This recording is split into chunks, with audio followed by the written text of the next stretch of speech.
The winter moon hung like a pale judge over the Carpathian peaks, casting long shadows across the snow-covered valley below Castle Dracula. From the highest tower, Count Dracula stood motionless, as a statue carved from ancient marble, his crimson eyes surveying the frozen landscape with the detached interest of a predator who had long ceased to feel hunger as mortals understood it. 4 centuries had passed since he had walked as a man beneath the sun. 4 centuries since warmth had touched his skin, since breath had filled his lungs with anything but the stale air of crypts and abandoned halls. The castle around him was a monument to decay. Tapestries rotted on walls, furniture crumbled beneath layers of dust, and in the great hall below, the throne where he had once ruled as a prince of Wallachia sat empty, a relic of a life he could barely remember. He did not sleep as mortals did. He did not dream.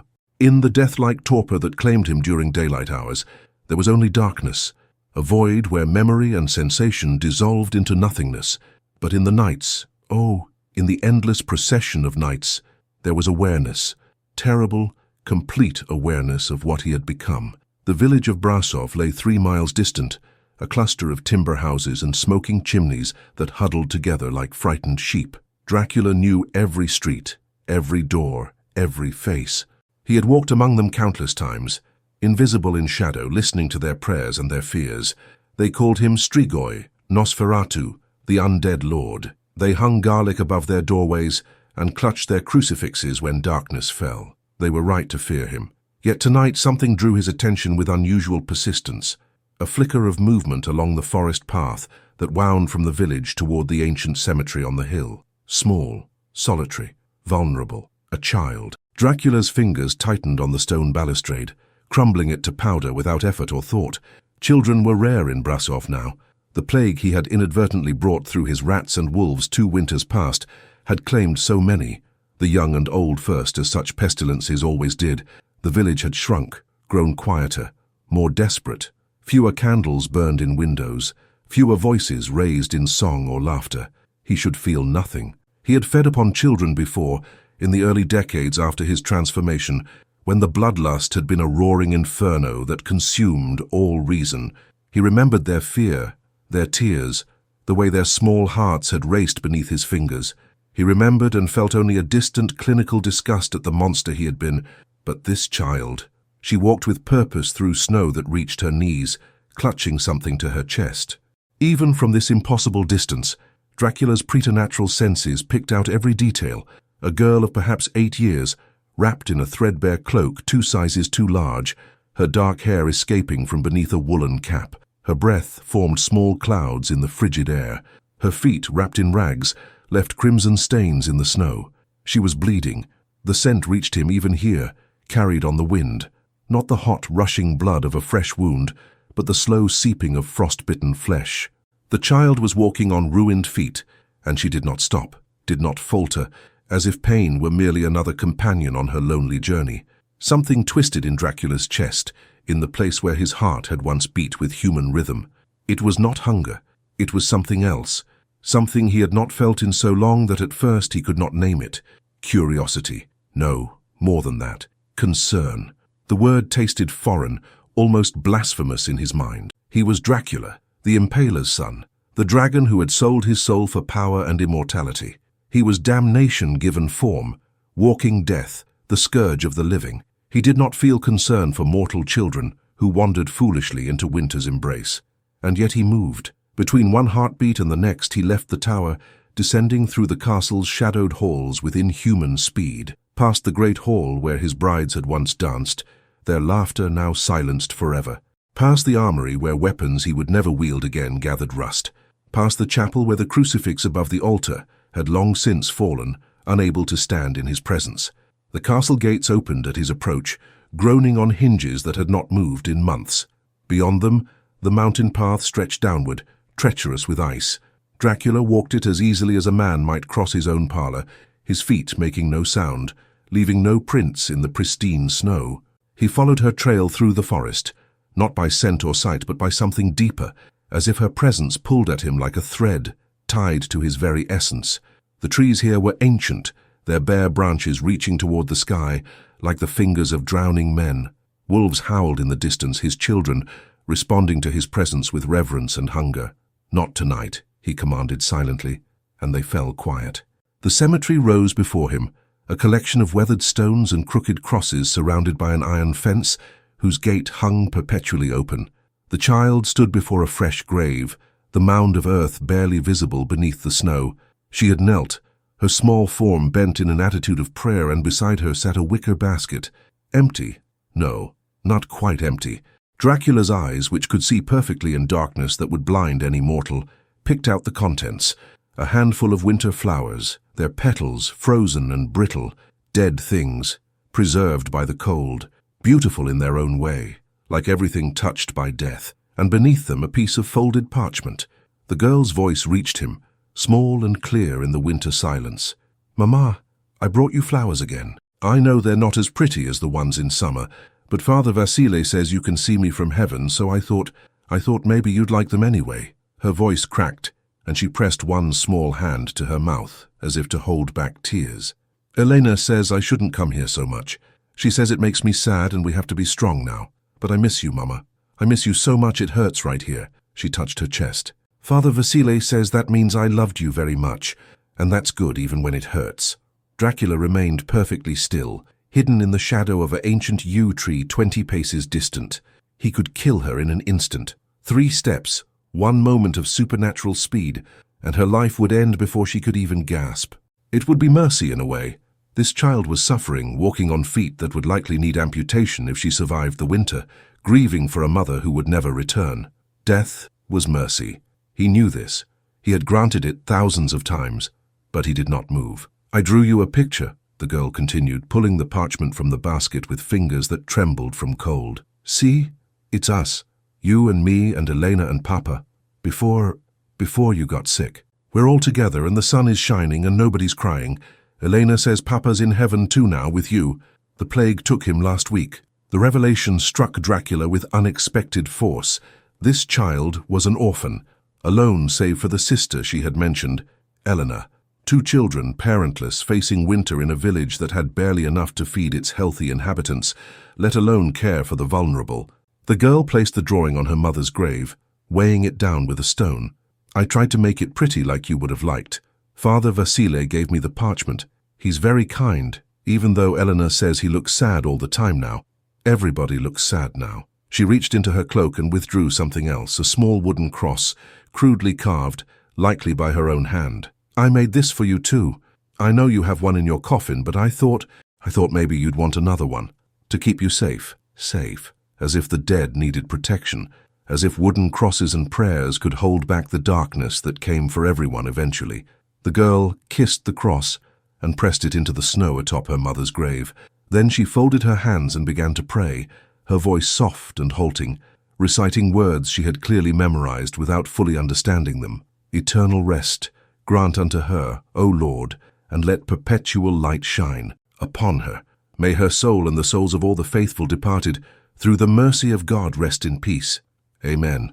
Dracula knew these words. He had heard them spoken over graves beyond counting, had listened to priests and peasants alike plead for divine mercy for their lost loved ones. In his mortal life, he had spoken them himself over the grave of his first wife, murdered by enemies who had sent her false word of his death in battle. She had thrown herself from the tower rather than face dishonor, and he had held her broken body and promised vengeance. He had gotten his vengeance, and in seeking it, in the blood and horror that followed, he had lost his soul. "I should go," the child said, though she made no move to rise. "Elena will worry. She always worries now. She doesn't sleep much anymore. I hear her crying at night when she thinks I'm asleep. I wish I could make her feel better, but I don't know how. I'm just a little girl, just a little girl." The words echoed in Dracula's mind. Just a child, orphaned and suffering, walking on bleeding feet through winter darkness to bring flowers to the dead. Just a small, fragile life that would likely be snuffed out before spring came, claimed by cold or hunger or the next plague. Why should he care? He who had brought plague himself, who had made widows and orphans beyond counting, who had fed his unholy hunger on the innocent and guilty alike. The girl finally stood, wincing as weight settled on her damaged feet. She picked up the empty basket and turned to leave, and froze, her dark eyes widening in terror as they locked onto the shadows where Dracula stood. She could not see him. He knew. The darkness was absolute, and he had made no sound. But children sometimes sense things that adults, in their proud rationality, had learned to ignore. They felt the presence of things unseen, the weight of watching eyes, the prickling certainty that they were not alone. "Is someone there?" Her voice was small, frightened, but also strangely curious. Are you the angel?" Angel. The word was absurd, obscene, applied to him. He was as far from an angel as the deepest pit of hell was from the highest heaven. He should leave. Let the child walk back to her village, live out whatever brief span remained to her, die in her season as all mortals did. He should return to his castle, to the darkness and solitude that were all he deserved, all he would ever know. But instead, he spoke. "No, child." His voice, unused for months, emerged rough and low, but carefully controlled to avoid frightening her further. "I am not an angel." The girl gasped, but did not run. Instead, she clutched her basket tighter and peered into the darkness. "Who are you? Are you from the village? I don't recognize your voice." "I am." Dracula paused, uncertain for the first time in centuries. What could he say? "I am the monster your people fear. I am death walking. I am damnation incarnate. I am someone who watches over these mountains, like a guardian, perhaps, in a manner of speaking." The girl took a tentative step forward, and Dracula immediately moved back, maintaining the distance between them. He could not let her see him. Not his pale, corpse-like skin, not his crimson eyes, not the predatory stillness that marked him as something other than human. "Why are you hiding?" she asked with the blunt directness of children. "Because my appearance would frighten you." "Are you hurt?" "Elena says people hide when they're hurt, because they don't want others to see them cry." She took another step forward. "I won't tell anyone you're crying. I cry all the time now. There's nothing wrong with crying." Something in Dracula's chest twisted again, that strange sensation that felt almost like pain. This child, suffering as she was, offered comfort to a stranger in the darkness, offered understanding, offered the kind of gentle compassion that he had not encountered in centuries. "I am not hurt," he said quietly. "Not in the way you mean, but I thank you for your kindness." "Everyone's hurt now," the girl said with the weary wisdom of one too young to possess it. "The whole village is hurt. We lost so many people to the plague. Mama, Papa, Father Dimitri, the Costas twins, old widow Mariana." She counted them on her fingers, a litany of the dead. "Father Vasile says it was God's will, but I don't understand why God would want so many people to die. Elena says I shouldn't question it, but I can't help wondering." "It is not wrong to question," Dracula found himself saying. "Even God, if he exists, must answer for the suffering of the innocent." "You don't believe in God?" The girl sounded more curious than shocked. "I believe in him. I simply do not expect his mercy." A moment of silence stretched between them. Snow began to fall, light flakes drifting down from the black sky. The girl shivered, pulling her inadequate cloak tighter. "You should return to your home," Dracula said. "The night is cold and your sister will worry." "I know, I don't like leaving Mama alone. It feels wrong." "She is not alone. The dead rest with all who have gone before. They are at peace." "Do you really think so?" Hope crept into her voice. "Father Vasile says the same thing, but he always looks so sad when he says it, like he doesn't quite believe it himself." Dracula considered lying, offering the comforting fiction that the faithful deserved. But something in him rebelled against it. This child had suffered enough. She did not need pretty lies. "I think," he said carefully, "that your mother loved you very much, and that love does not end merely because the body dies. What we love, we carry with us always. It becomes part of who we are. Like a treasure? Yes, like a treasure that no one can ever take away."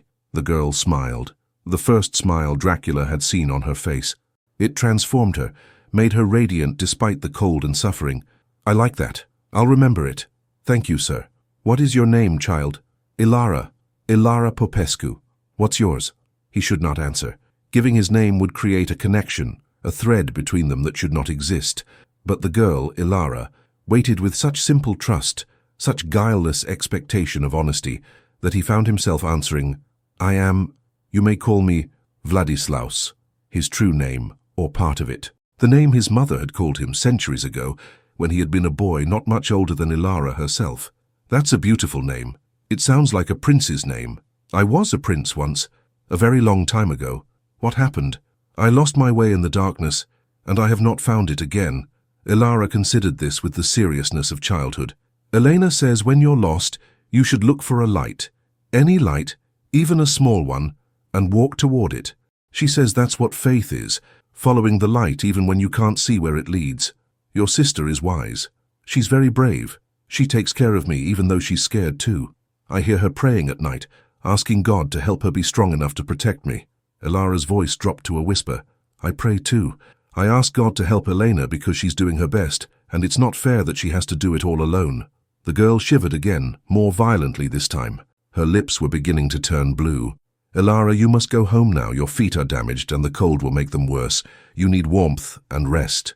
I know, it's just walking hurts so much. How far is your home? Not far, just through the forest, past the miller's house, then down the main street. It's the little house with the red door. Elena painted it red so I could always find it easily. 3 miles, perhaps a bit less. For a healthy adult, a simple walk. For a child with frostbitten feet in the deepening cold, it might as well be 100 miles. Dracula warred with himself. He could carry her, deposit her at her door in minutes. But to do so would require revealing himself, coming into the light of the village where others might see. And if they recognized what he was, the girl would die anyway if she tried to walk home. Her feet would not carry her all that distance. She would collapse in the snow and the cold would claim her within the hour. Elara, he said, coming to a decision that felt simultaneously inevitable and insane. I am going to help you return home, but you must trust me, and you must not be afraid. I'm not afraid of you, she said simply. You could have hurt me already if you wanted to, but you didn't. You just talked to me like a friend. A friend. When had anyone last called him that? When had he last deserved such a title? Close your eyes, he instructed. Keep them closed until I tell you otherwise. Okay. She squeezed her eyes shut obediently, her small face scrunched in concentration. Dracula emerged from the shadows. The moonlight fell upon him, revealing his true nature. Skin pale as death, eyes burning with unnatural light, canines too long and sharp to belong to any human. He wore black, always black, the color of morning and night. He crossed the distance between them in silence and lifted the child into his arms, as gently as he had once held his own son, centuries ago, before plague had taken that boy too. Elara weighed almost nothing, a bundle of bones and cloth and fragile life. Keep your eyes closed, he reminded her. Hold tight to your basket. I will move quickly, but I will not let you fall. I trust you, she whispered, and wrapped her small arms around his neck. Those 3 words struck him with more force than any stake or holy water ever had. I trust you. This child, this innocent, trusted the monster who had brought death to her family, to her village, to countless souls across centuries, and God help him, or damn him further more likely, he would not betray that trust. Dracula ran, not with his full inhuman speed, which would have terrified the child, but fast enough that the world blurred around them, trees and snow melting into streaks of black and white. He carried her through the forest like a father carrying a sleeping child, protecting her from branches and wind, keeping her warm against his cold chest. The village appeared before them, lights glowing in windows, smoke rising from chimneys. He stopped at the forest's edge, in the last of the shadows, and set Elara down gently. You may open your eyes now. You are home. She opened them and gasped, spinning to look back at the forest path they had traversed. How did we get here so fast? That was like magic. Something like that. Now go quickly before your sister worries herself to illness. Will I see you again? The question hung in the cold air between them. Dracula knew what he should say. No, never. Forget me. I am nothing but a dream, a shadow, something that should not exist in your world. Instead, he said, perhaps, if you come again to visit your mother, tomorrow night, if you wish. Elara smiled at him, another radiant smile that seemed to push back the darkness itself. Thank you, Vladislaus. You're very kind, even if you don't want to show your face. Maybe someday you'll trust me enough to let me see you. Never, he thought. But aloud he said only, Good night, Elara. Be safe. You too. Even guardians need someone to wish them safety. She turned and ran, or rather hobbled, toward the house with the red door. A moment later, it flew open, and a young woman emerged, perhaps 18 or 19 years old, with the same dark hair as Elara, but a face etched with worry and premature age. Elara, where have you been? I was about to go searching for you. The sister, Elena, pulled the child into a fierce embrace. Your feet, oh God, your poor feet. Come inside quickly, we need to warm you up. I'm okay, Elena. I met someone in the forest, a guardian angel, I think. What? Ilara, what are you talking about? But the door was already closing behind them, cutting off the conversation. Dracula watched from the shadows as lights moved within the house, as the two sisters found safety and warmth together, as life continued for those who still possessed it. Only when the door was firmly closed and locked did he allow himself to move. But he did not return immediately to his castle. Instead, he remained at the forest's edge, watching the house with the red door, as he had watched the village so many times before. But this time, something was different. This time, he was not watching with the detached interest of a predator observing prey. He was watching like someone who, for the first time in centuries, had been reminded that protection could mean more than keeping food alive for later consumption. He was watching like someone who had been called a friend, and found that he did not want to disappoint that trust.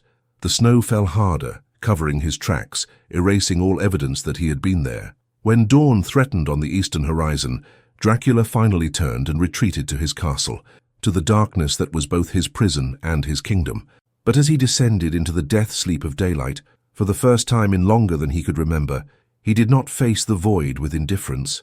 He faced it with a single, fragile thought: tomorrow night. And in the empty basket Ilara had left behind at the cemetery, forgotten in her hasty departure, lay the drawing she had made for her mother, a family together beneath the sun, smiling, whole, impossibly alive. Dracula had taken it before leaving the graveyard.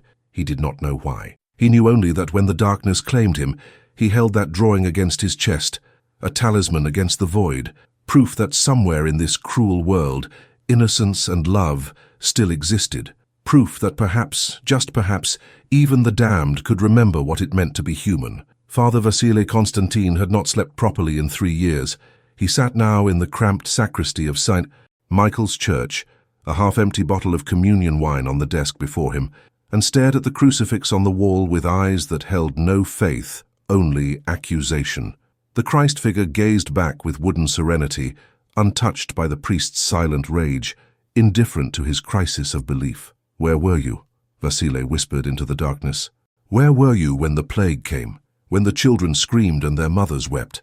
When I anointed the dead faster than I could bury them?" The crucifix offered no answer. It never did. Vasile was 42 years old, though his reflection showed a man of 60. Grey streaked his dark hair, deep lines carved his face, and his hands, once steady enough to perform the delicate rituals of Mass without tremor, now shook constantly. He told his parishioners it was palsy, a nervous condition. The truth was simpler and more damning. His hands shook because his faith had died, and without faith a priest was nothing but a man in costume, mouthing words he no longer believed. The plague had done this to him, or rather, what had caused the plague. Vasile rose unsteadily and moved to the sacristy window, looking out at the village of Brasov, huddled beneath the winter night. 40 families remained where once there had been nearly 100. The cemetery on the hill had tripled in size, filled with fresh graves that he had blessed with increasingly hollow conviction, and high above it all, silhouetted against the moon, stood Castle Dracula. He knew the truth, had known it for years, though he had never spoken it aloud, not even in the confessional, not even to God himself. The noble bloodline that had once ruled these lands with iron and blood had not ended. It had merely transformed.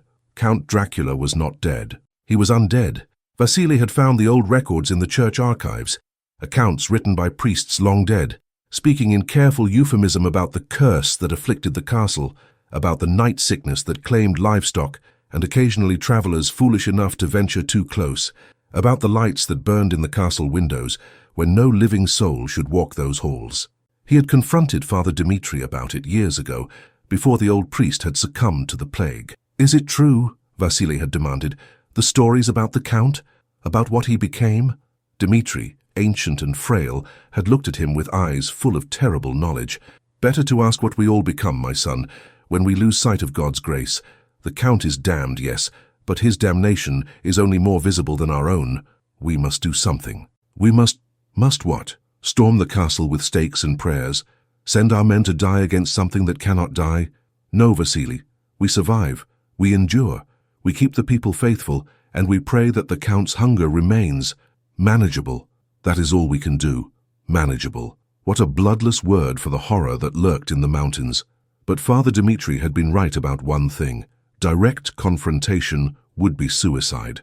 Dracula was too powerful, too ancient, too far beyond anything mortal men could challenge, so they endured.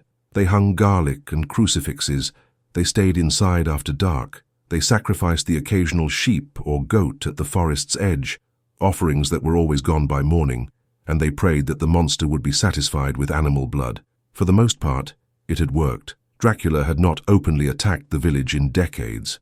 Oh, there were disappearances, travelers, vagrants, the occasional foolish youth who ventured too far from safety.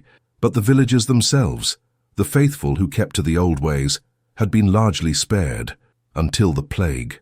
Vasilei's hands clenched into fists.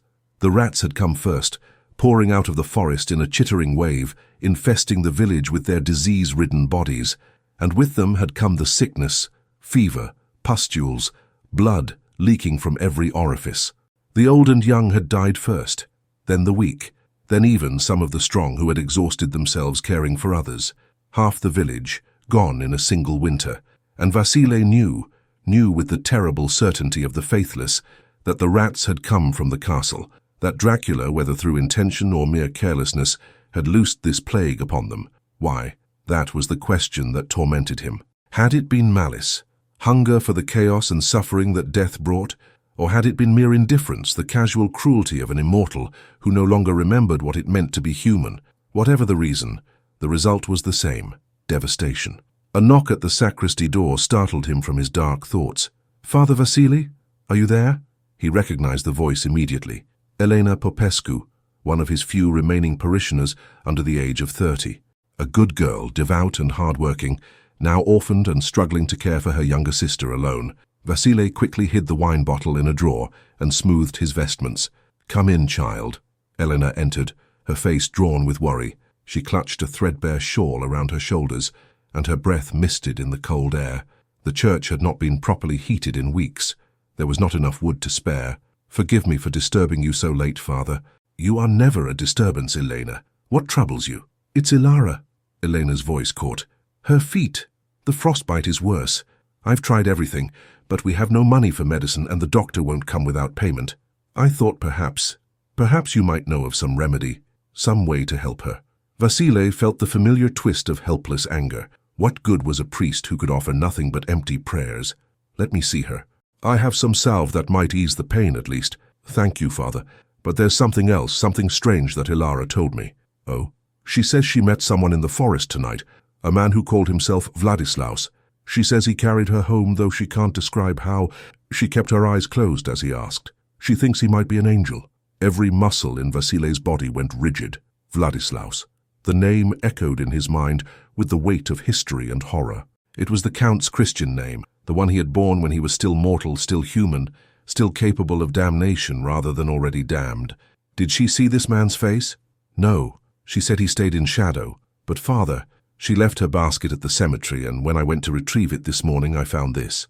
Eleanor reached into her cloak and withdrew a piece of parchment, the drawing Ilara had made for her mother. Vasily took it with trembling hands. A family beneath the sun. Simple, innocent, heartbreaking. "It was placed at our door," Elena continued, "weighted down with a stone so the wind wouldn't take it. Someone brought it back for her, someone who knew where we lived." "And you think it was this Vladislaus? Who else could it be? Ilara says she's going to visit Mama's grave again tomorrow night, and she hopes to see him again." "Father, I'm frightened. What if this man is dangerous? What if he means her harm?" Vasily's mind raced. If Dracula had encountered Ilara, if he had spoken with her, carried her, why? What possible interest could an undead monster have in a child, unless a terrible thought formed? Vampires could not enter a home uninvited. It was one of the few laws that bound them, one of the few protections the innocent possessed. But if Dracula befriended Ilara, if he gained her trust, she might invite him in, and then both sisters would be defenseless. "Elena," he said carefully, "I need you to forbid Ilara from going to the cemetery at night. It's not safe for her to be out after dark, especially alone." "I've tried, Father. She won't listen. She says she needs to be with Mama, and that Vladislaus is her friend. You know how stubborn she can be." Vasily did know. Ilara Popescu was a sweet child, gentle and kind, but possessed of an iron will when it came to things she considered important. Losing both parents in quick succession had only made her more determined to maintain her rituals, her ways of holding on to them. Then I will speak with her myself. And Eleanor, I want you to do something for me. Take this." He went to a cabinet and removed a vial of holy water, a rosary with genuine silver beads and a small knife with a blade he had blessed personally. "Keep these with you at all times. The holy water can ward off evil. The rosary will protect you in prayer, and the knife, if anything threatens you, aim for the heart. Do not hesitate."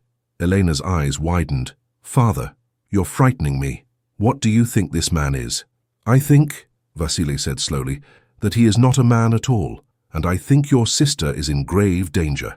Miles away, in the depths of Castle Dracula, the master of the castle paced the great hall like a caged predator. He had not meant to return to the cemetery. He had not meant to watch for Ilara again. He had certainly not meant to feel this strange, gnawing anxiety about whether she would come, whether her feet had healed enough to walk, whether her sister would prevent her from venturing out again. Yet here he was, emerging from his tomb as soon as the sun set, driven by a compulsion he could not name and did not want to examine too closely.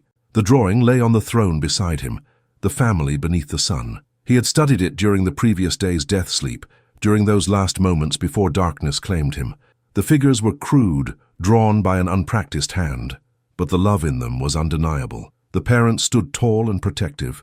The older sister held the younger's hand. They were all smiling, all together, all safe, all impossible. "You're being a fool," he told himself aloud. His voice echoed in the empty hall, bouncing off stone walls that had heard countless declarations of war, of conquest, of rage.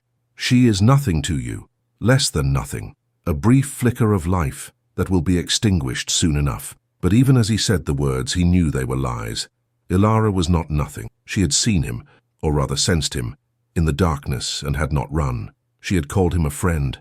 She had trusted him with her life, literally, placing herself in his arms and closing her eyes in faith that he would not harm her. When had anyone shown him such trust? When had anyone looked at him, or toward him at least, with anything other than fear or hatred? His brides had not trusted him, not truly. They had desired him, craved the dark power he offered, but trust? No, they had been too much like him, predators recognizing another predator, forming alliance rather than bond. The servants who had once populated the castle had served him out of terror and compulsion, not loyalty. He had broken their wills, turned them into extensions of his own, and when their usefulness ended, he had discarded them without thought. And the mortals of Brasov, they hated him. They prayed for his destruction. They would dance in the streets if somehow he were vanquished, reduced to dust and scattered to the winds. Only a child, an innocent, grief-stricken child, had looked into the darkness where he hid and offered friendship.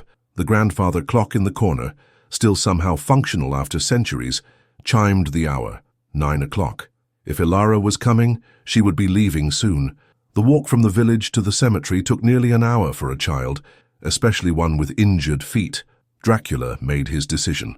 He transformed into mist, a talent he rarely used, and flowed through the castle's corridors, under doors and through cracks, until he emerged into the night air. From mist to bat, a shape he found more comfortable, and he took to the sky on leather wings. The flight to the village took mere minutes. He alighted in a tree near the house with the red door and watched. Inside he could see movement through the windows. Two figures, one tall and one small, engaged in what appeared to be an argument. Elena's voice carried through the thin walls, sharp with fear and frustration. "You cannot keep going out at night, Ilara. It's not safe. But I need to visit Mama, and Vladislaus will be there. He's my friend. You don't know anything about this man. He could be dangerous." "He's not dangerous. He was kind to me. He helped me when my feet hurt too much to walk." "That's what I'm afraid of. Why would a stranger help you like that unless he wanted something?" A pause. Then Ilara's small voice, quavering with hurt. "Not everyone wants bad things, Elena. Some people are just kind, like Mama was, like Papa was, like you are even when you're being mean to me. I'm not being mean. I'm trying to protect you. I don't need protection from Vladislaus. I need... Dracula heard the child begin to sob, great hiccuping cries of grief and exhaustion. He heard Elena's immediate response, the older sister's anger melting into despair. "Oh, Ilara, please don't cry. I'm sorry, I'm so sorry. I'm just scared. I'm so scared all the time now, and I don't know how to keep you safe. And I don't know what I'd do if something happened to you. You're all I have left. You're all I have too. But I can't just stay inside and be scared forever. Mama wouldn't want that. She'd want us to be brave. Brave doesn't mean stupid, little one. I know, but I'm going to visit Mama tonight. I have to, and if you want, you can come with me. Then you can meet Vladislaus yourself and see that he's nice. Dracula's chest tightened. The child was going to bring her sister, and Elena, having seen the drawing returned, having heard Ilara's story, would be suspicious. She might bring weapons. She might bring that priest, Vasile, Ilara had called him. This was dangerous, this was foolish. He should abandon this entire absurd situation, return to his castle, forget the child and her innocent trust. But even as the thought formed, he knew he would not, could not. He had to see her again, had to know that she was well, that her feet were healing, that she had survived another day in this cruel world. The door to the house opened, and the two sisters emerged. Helena wore a heavy cloak and carried a lantern. Ilara, bundled in her too large coat, held her empty basket and walked with a pronounced limp. Her feet were bandaged, he saw, wrapped in clean cloth that was already showing spots of blood seeping through. She should not be walking. Every step must be agony. Yet she walked anyway, her small face set with determination, her free hand clutching her sister's tightly. They made their way through the village, past darkened houses where families huddled inside, past the church where a light still burned in one window, past the abandoned mill that stood like a skeletal monument to better days. Dracula followed from above, silent and unseen, watching over them like the guardian angel Ilara believed him to be. He saw the moment when Elena's steps began to slow, when her head turned from side to side, scanning the darkness. She was frightened, he realized, terrified. But she walked anyway because her sister needed her. Courage, he thought. Mortal, fragile courage in the face of the unknown. It was beautiful and heartbreaking all at once. They reached the cemetery as the church bells in the distance tolled 10. Elena hung back at the gate, clearly reluctant to enter the place of the dead at night, but Ilara pulled her forward with surprising strength. "Come on," the child insisted. "Mama's grave is right there, and Vladislaus will come soon." "I know he will." Elena's hand went to her cloak, and Dracula caught the glint of silver, the rosary the priest had given her. Her other hand, he noted, was clenched around something in her pocket. The knife, most likely.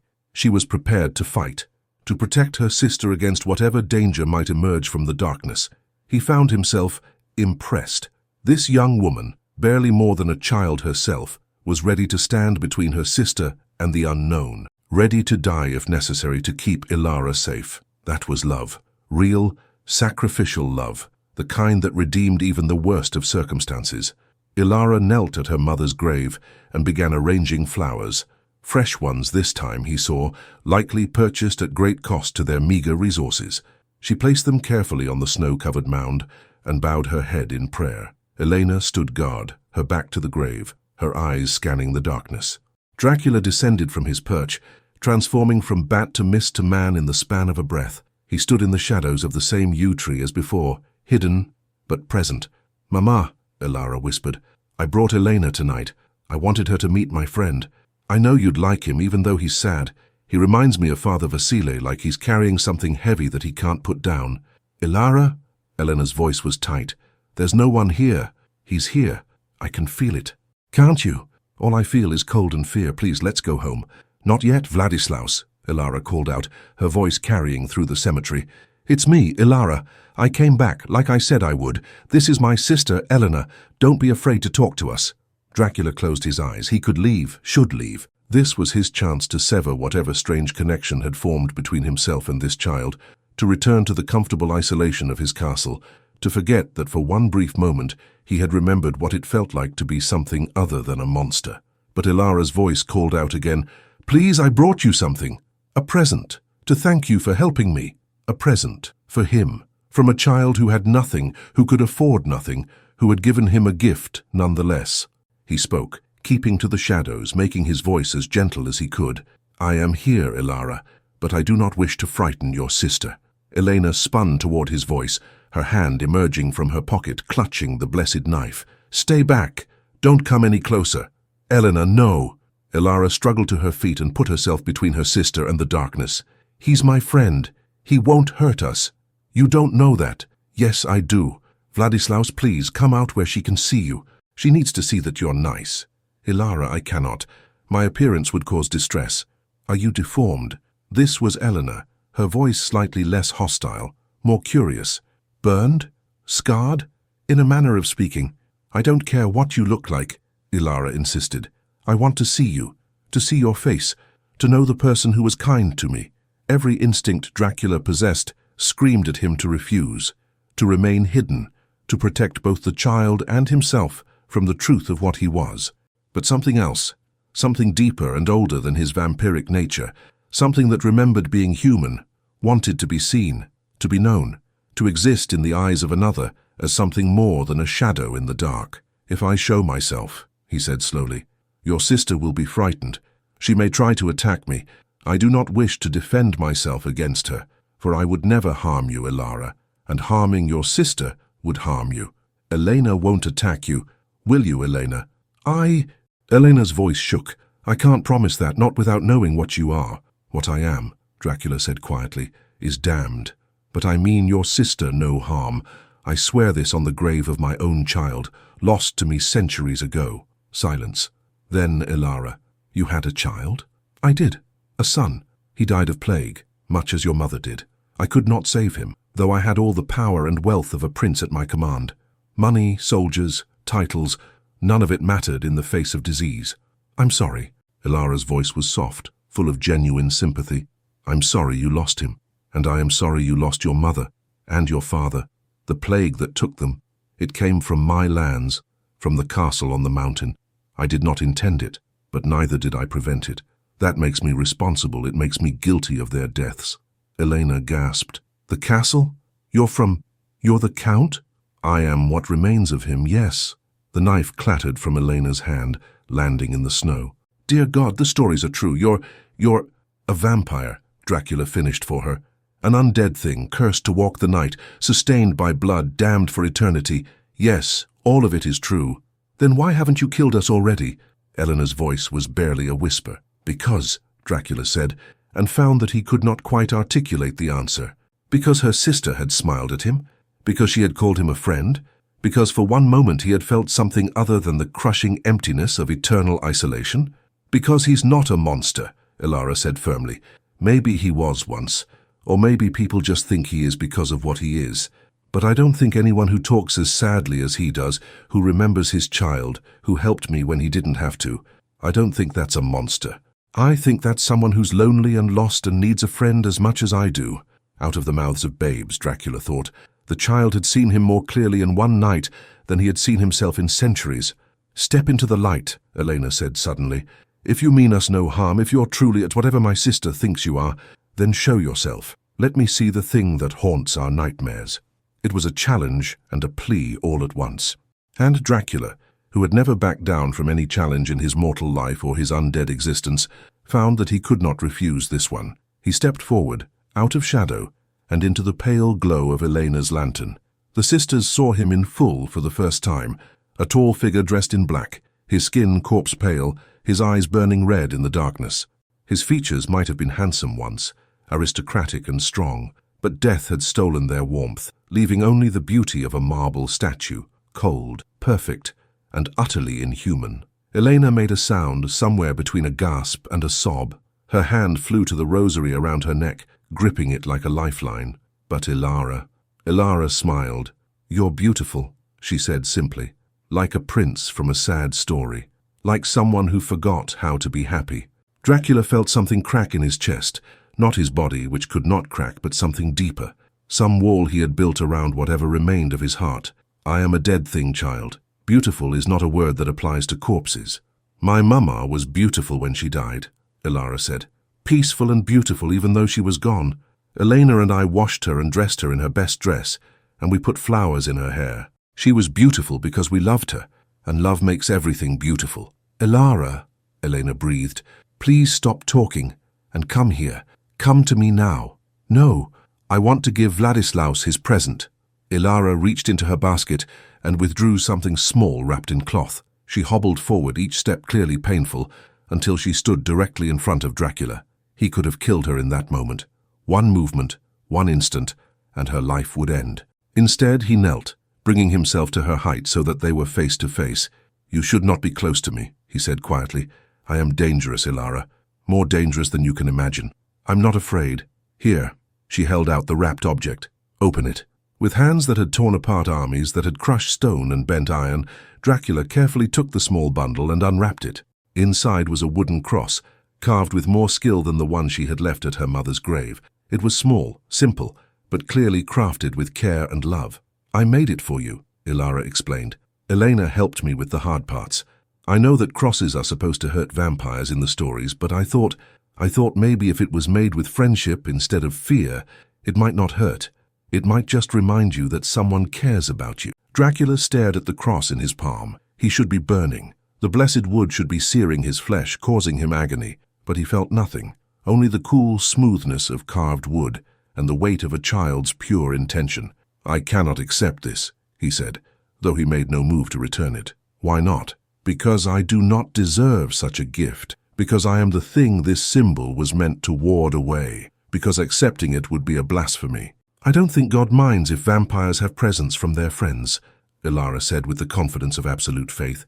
"And if he does, then I'll explain to him that you needed it more than he needed you to suffer.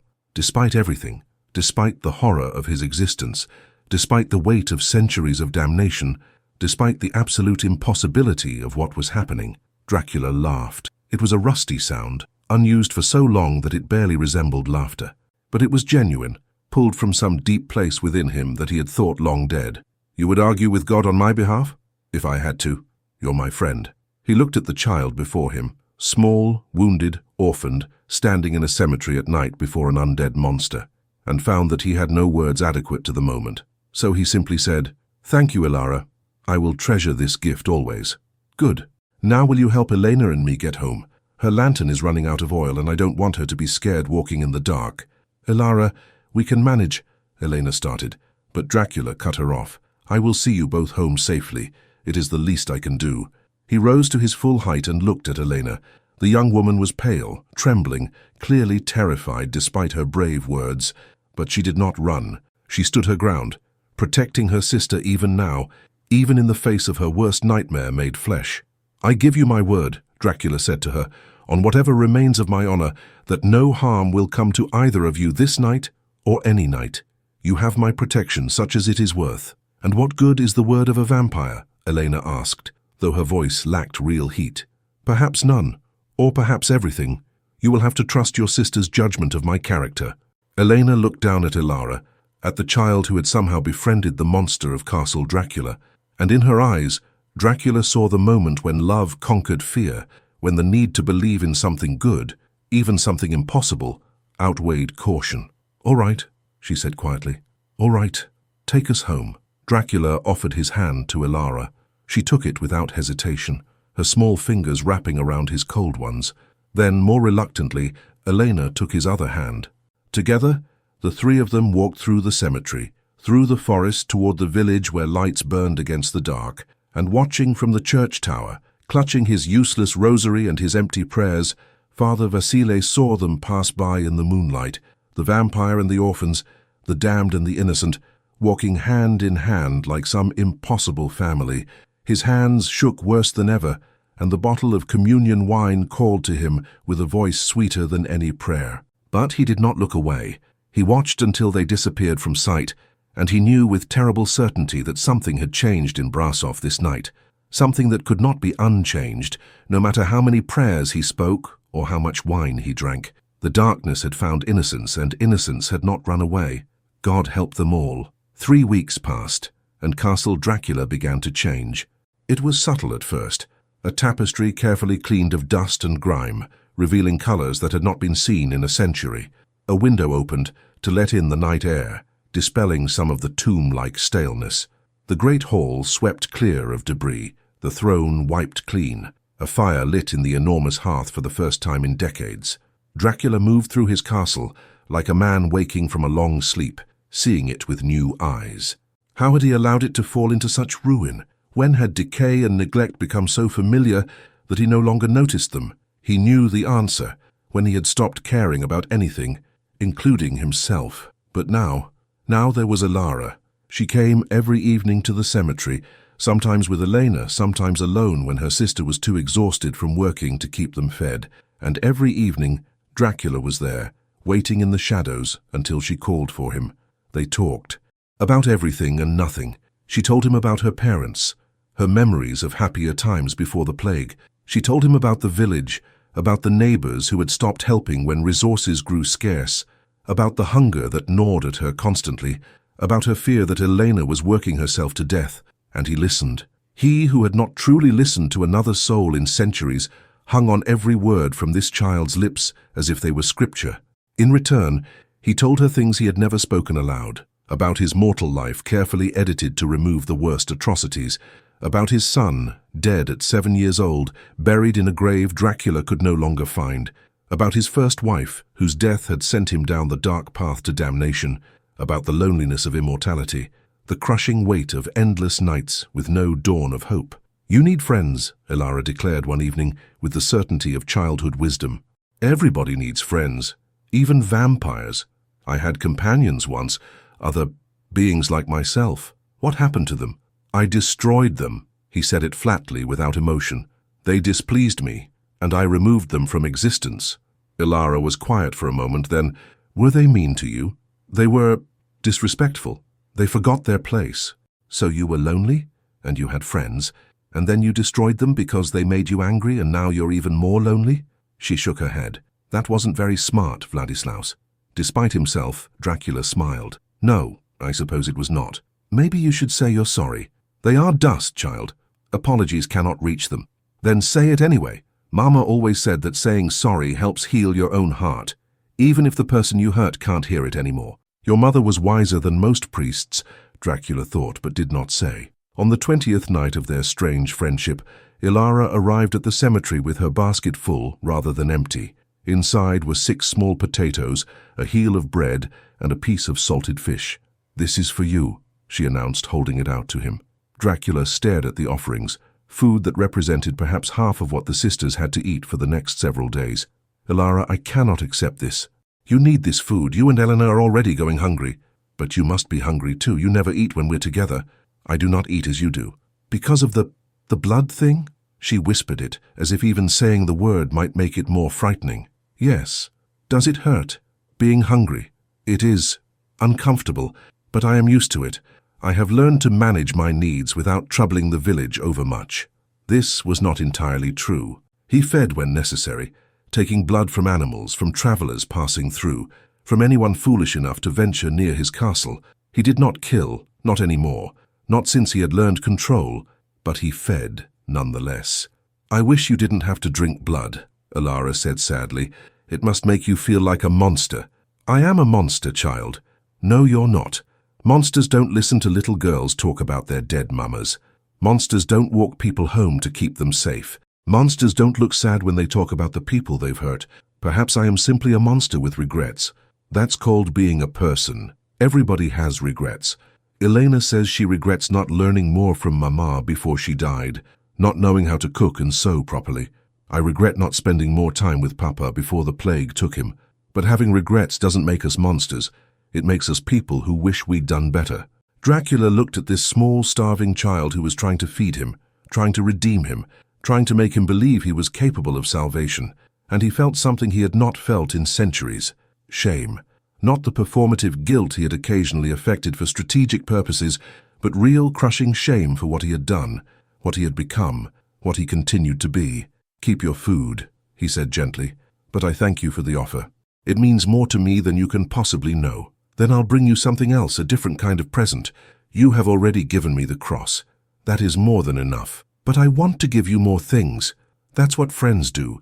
They give each other presents and help each other and make each other happy." Before Dracula could respond, voices echoed through the cemetery, harsh male voices, slurred with drink and bravado. "Telling you I saw them. The Popescu girls walking with something unholy. You're drunk, Mihai. You see devils in every shadow. I know what I saw. The older one thinks she's too good for honest work, and now she's consorting with demons." Dracula moved instantly, placing himself between Ilara and the approaching voices. "Stay behind me," he whispered. "Do not let them see you." 3 men stumbled into view among the tombstones. Villagers, Dracula recognized, though he did not know their names. They carried torches and walked with the false courage of men who had fortified themselves with alcohol. The one called Mihai stopped short when he saw Dracula, his torch wavering. "You! I knew it! I knew there was something wrong in this cemetery. Leave now, Dracula said quietly, and forget you saw anything here tonight. Forget, forget. Mihai laughed, a harsh sound. The whole village needs to know. There's a devil among us, corrupting our women and children. I corrupt no one. I merely stand in a cemetery, which is my right. Your right? One of the other men, younger and more stupid than Mihai, stepped forward. What right does a monster have? Father Vasile warned us about you, warned us that you were preying on innocence. Vasile knows nothing of what transpires between myself and... Dracula cut himself off before he could reveal Ilara's presence. But it was too late. Mihai's eyes had adjusted to the darkness, and he spotted the small figure behind Dracula. Is that the Popescu child? What have you done to her, demon? He hasn't done anything. Ilara stepped out from behind Dracula before he could stop her. Vladislaus is my friend. He helps me visit my mama's grave. Vladislaus? The third man, older and more cautious, paled. That's the Count's name. The old Count's name. Dear God, the stories are true. Dracula walks among us. Run, Mihai shouted to his companions. Run and raise the alarm. Get Father Vasile, get the hunters, get every able man. We end this tonight. They fled, torches bobbing in the darkness, their shouts echoing off the mountains. Dracula stood frozen. He had been discovered. After centuries of careful secrecy, of moving in shadows and maintaining plausible deniability, 3 drunken villagers had seen him with Ilara, and now everything would unravel. I'm sorry, Ilara whispered, tears in her voice. I'm sorry, I shouldn't have stepped out. I should have stayed hidden. Hush, child. This is not your fault. This was inevitable. He looked down at her, at the fear and guilt warring in her small face, and made his decision. I must take you home now, quickly, before they organize a mob. What will you do? Where will you go? Back to my castle, where I belong. Will I see you again? The question pierced him. He wanted to say yes, to promise her that their friendship would continue, that nothing would change. But he knew better. Once the village learned the truth, once they understood that Count Dracula still walked among them, they would take precautions.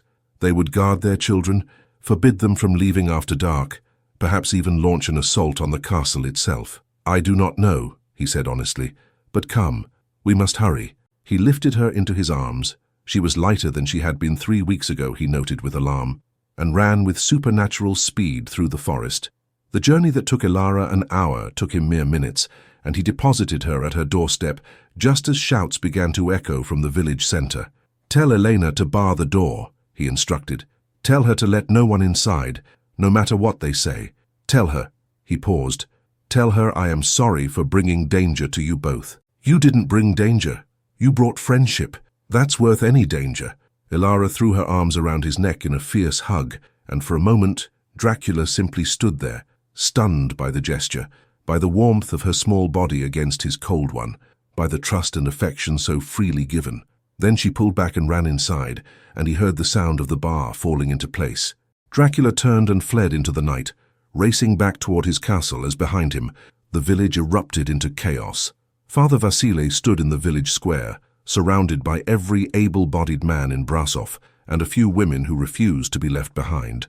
Torches burned everywhere, casting wild shadows, and weapons, scythes, axes, hunting knives, even a few old swords, gleamed in the firelight.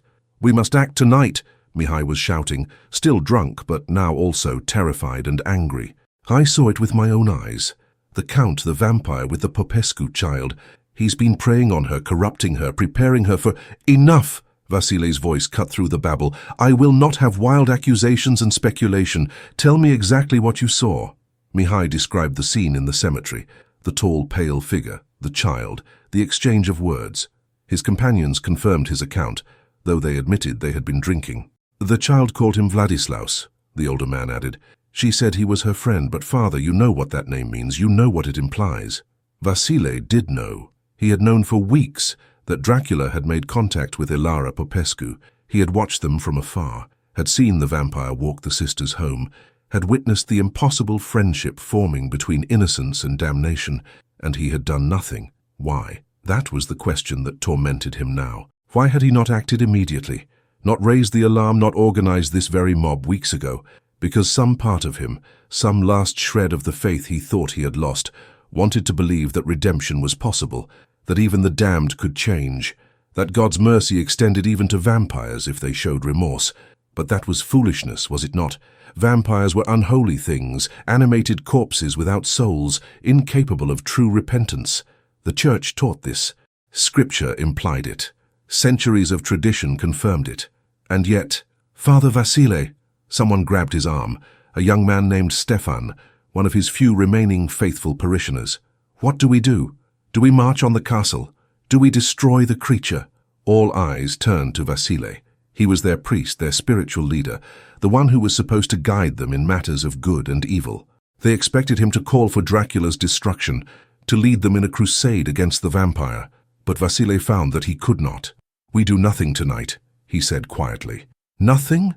Mihai exploded. "The monster is loose, corrupting our children, and you say do nothing. I say we do not act in haste and fear. I say we do not form a mob and march to our deaths against a creature who has survived for centuries. I say we think, we plan, and we pray for guidance. We've done enough praying. Look where it's gotten us. Half the village dead from plague, and now a vampire walks among us. Your God doesn't listen, Father." The words struck Vasile like physical blows, because they echoed his own thoughts so precisely. But he straightened, forcing authority into his voice. "Whether God listens or not, I will not lead good men to slaughter. Dracula is powerful beyond your imagining. If we attack unprepared, we die. All of us. And then who protects the women and children left behind?" Silence. The men looked at each other, the first cold touch of reality dampening their fury. "Then what do you suggest?" Stefan asked. "I suggest we guard our homes tonight. Keep watch in pairs. Let no one walk alone after dark. Tomorrow in daylight we will gather again and make a proper plan. We will consult the old records, learn what we can about vampires and how to combat them, and we will be smart, not reckless." Reluctantly, the mob began to disperse. Men returned to their homes, weapons clutched tight, fear replacing rage. Only Mihai remained, glaring at Vasile with undisguised contempt. "You're a coward," he spat. "You've lost your faith, and now you've lost your courage. You're no priest, you're just a drunk who hides in the church and pretends to pray." Vasile did not deny it. How could he? It was all true. Mihai turned and stalked away, leaving Vasile alone in the square. The priest stood there for a long moment, staring at the castle silhouetted against the stars, and wondered what God expected of him. Did God want him to destroy Dracula, or to save him? Was salvation even possible for the undead? Or was the vampire merely a test, a trial to see if Vasile's faith could survive in the face of absolute evil? "I don't know what to do," he whispered to the empty sky. "I don't know what you want from me. I don't even know if you're listening. But if you are, if there's any mercy left in your divine plan, show me. Give me a sign. Tell me how to save these people. Tell me how to save myself." The sky remained silent. The stars burned cold and distant. And Vasile, Father Vasile Constantine, priest of St. Michael's Church, walked back to his empty sacristy and reached for the bottle of wine that had become his only comfort. In Castle Dracula, the master of the fortress stood on his balcony and watched the village below. He could see the torches moving, hear the shouts fading, smell the fear that permeated the night air. They knew. They would come for him eventually, or they would simply seal themselves away and pray that he left them alone. Either way, his strange friendship with Ilara was over. It was better this way, he told himself. The child deserved better than the company of a monster. She deserved to grow up, to live, to find happiness in the brief span of mortal existence. His presence in her life could bring her nothing but danger and sorrow. He should be relieved, should welcome the return to solitude, to the comfortable numbness of isolation. Instead, he felt grief. He looked down at his hand, at the small wooden cross still clutched in his palm. It had not left his possession since Ilara had given it to him. He carried it with him always, a talisman against the void, proof that someone in this cruel world had cared about him. "I am sorry, little one," he whispered to the empty night. "I am sorry I could not be the friend you deserved. I am sorry I brought danger to your door. I am sorry for everything I have done, everything I am, everything I will always be." The words felt hollow, inadequate, but they were all he had. Behind him, in the depths of the castle, something stirred. Dracula turned, his preternatural senses alert. He had not fed in days, had been surviving on willpower alone, trying to prove to himself that he could be better, could control the hunger. But the hunger did not care about his good intentions. It never had. He felt it rising now, clawing at his chest, demanding satisfaction. Blood. He needed blood. Animal blood would suffice. Barely, but he needed to feed soon, or the beast inside him would take control. Not tonight, he told the darkness, told the hunger, told himself. Not tonight. I will not feed, I will not give in. I will prove that I am more than appetite, more than instinct, more than the monster they believe me to be. But even as he made the vow, he knew it was futile. He was a vampire. Hunger was not a choice, it was his nature. Denying it was like denying the need for air, for sleep, for all the necessities that kept living things alive. Except he was not alive. He was undead, and the undead did not follow the rules of the living. Dracula returned to the great hall and sat upon his throne, the cross clutched in one hand, Ilara's drawing in the other. He stared at the image of the family beneath the sun, the impossible dream of warmth and love and belonging, and felt something wet slide down his cheek, a tear. He was crying. Count Dracula, scourge of nations, killer of thousands, immortal terror of the Carpathian mountains, was crying over a child's drawing and a wooden cross given in friendship. He laughed. Bitter, broken laughter that echoed through the empty castle. What would his enemies think if they could see him now? What would the warriors he had defeated, the kingdoms he had brought to ruin, the priests who had cursed his name, think of the mighty Dracula brought to tears by an 8-year-old girl? They would laugh, they would rejoice, they would say that justice had finally caught up with him, that his damnation was complete, and they would be right. But Dracula found that he did not care what his enemies thought. He cared only for one thing, that somewhere in the village below, in a house with a red door, a small girl who had called him friend was safe and warm and alive. That would have to be enough. It would have to be his redemption, impossible though it seemed.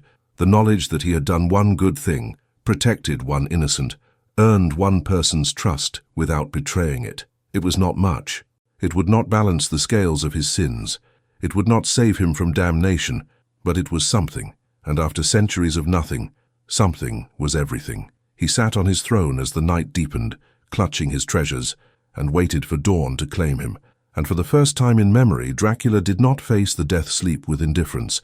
He faced it with gratitude, because for a few precious weeks, he had remembered what it meant to be human.